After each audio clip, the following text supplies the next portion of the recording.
Assalamualaikum warahmatullahi wabarakatuh. Alhamdulillahirrabbilalamin. Wassalatu wassalamu ala asyrafil anbiya wal mursalin Sayyidina wa maulana Muhammadin wa ala alihi wa sahbihi ajma'in. Puji syukur atas kehadiran Allah Subhanahu wa taala yang mana telah memberikan kita kenikmatan yang begitu besar sehingga kita dapat merasakannya seperti saat ini. Salawat serta salam tak lupa juga kita haturkan kepada junjungan kita Nabi besar Muhammad sallallahu alaihi wasallam. Allahumma shalli ala sayyidina Muhammad wa ala ali sayyidina Muhammad. Yang saya hormati Bapak EN sebagai pemberi materi mata kuliah ekonomi makro, dan yang saya banggakan dan saya hormati yaitu kawan-kawan seperjuangan.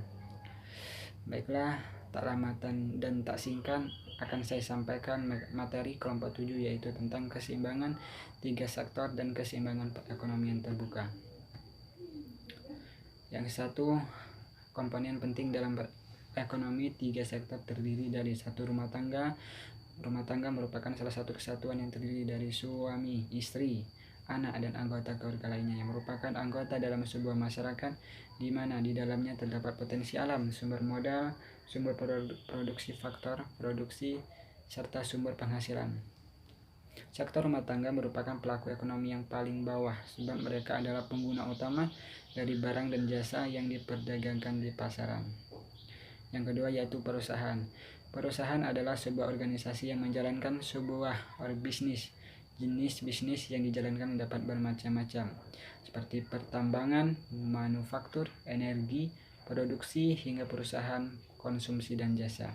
Perusahaan merupakan pelaku ekonomi yang sangat potensial. Unsur-unsur yang biasa terdapat dalam sebuah perusahaan diantaranya yaitu pengusaha,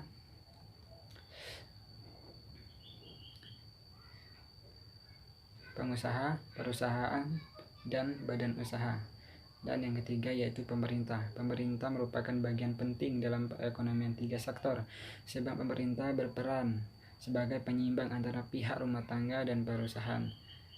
Fungsi utama pemerintah adalah mengendalikan agar perekonomian tetap stabil dan seimbang sehingga tujuan ekonomi akan tercapai. Dalam upaya menyeimbangkan antara sektor rumah tangga dan perusahaan, pemerintah membentuk BUMN yang perannya adalah sebagai produsen baik sektor rumah tangga dan perusahaan, seperti Pertamina, PLN, serta produk-produk lainnya yang merupakan produk konsumsi baik bagi perusahaan dan rumah tangga. Dengan menyediakan kebutuhan baik barang dan jasa seperti gas, listrik, air dan minyak, pendidikan hingga kesehatan, maka pemerintah berhak untuk menarik pajak baik dari sektor rumah tangga dan perusahaan. Penghasilan yang digunakan untuk membayar gaji para pegawai negeri, membangun infrastruktur, serta memberikan subsidi baik bagi rumah tangga atau perusahaan. Maka untuk menyeimbangkan ekonomi 3 sektor harus memenuhi syarat sebagai berikut, yaitu Y. Penawaran agregat, AE yaitu pengeluaran agregat, C. yaitu konsumsi rumah tangga, I. yaitu investasi, dan G. pengeluaran pemerintah untuk membeli barang dan jasa. Untuk contohnya boleh dilihat kawan-kawan seperti berikut.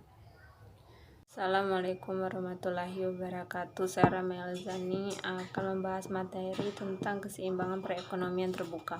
Perekonomian terbuka atau disebut perekonomian 4 sektor adalah suatu sistem ekonomi yang melakukan hubungan ekonomi dengan negara-negara lain dengan melakukan kegiatan ekspor dan impor.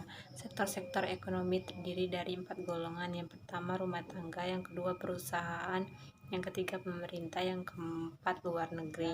Ekspor diartikan sebagai pengiriman dan penjualan barang-barang buatan dalam negeri ke negara-negara lain, sedangkan impor merupakan pembelian dan pemasukan barang dari luar negeri ke dalam suatu perekonomian. Dengan demikian, sejauh mana ekspor dan impor mempengaruhi keseimbangan pendapatan nasional tergantung kepada ekspor neto, yaitu ekspor dikurangi impor. Hubungan perdagangan internasional dengan perekonomian terbuka. Asumsi dasar dari sebuah sistem perekonomian terbuka adalah bagaimana sebuah negara dapat melakukan transaksi dengan negara lain atau negara luar, dan berarti hal ini dapat menyangkut wilayah internasional. Dua bidang besar dalam ekonomi internasional. Yang pertama, pertukaran jasa dan komoditi terjadi antara penduduk di satu negara dengan penduduk di negara lain karena adanya keperluan mereka untuk memperoleh jasa dan komoditi atau barang guna untuk memenuhi kebutuhan hidup yang tidak selalu dapat mereka hasilkan sendiri. Yang kedua, pertukaran teknologi dan modal, yaitu terjadi dalam rangka membantu menggali dan memanfaatkan potensi sumber daya alam yang dimilikinya untuk perkembangan industrinya. Faktor-faktor yang menentukan ekspor yang pertama yaitu kebutuhan akan barang yang diproduksi oleh negara lain dan pendapatan negara lain. Yang kedua, kemampuan suatu negara untuk mengeluarkan barang-barang yang dapat bersaing dalam pasaran luar negeri. Yang ketiga, perkembangan teknologi. Yang keempat, perubahan cita rasa penduduk luar negeri. Dan yang kelima yaitu daya saing di pasaran luar negeri maupun hubungan politik atau kerjasama antar negara.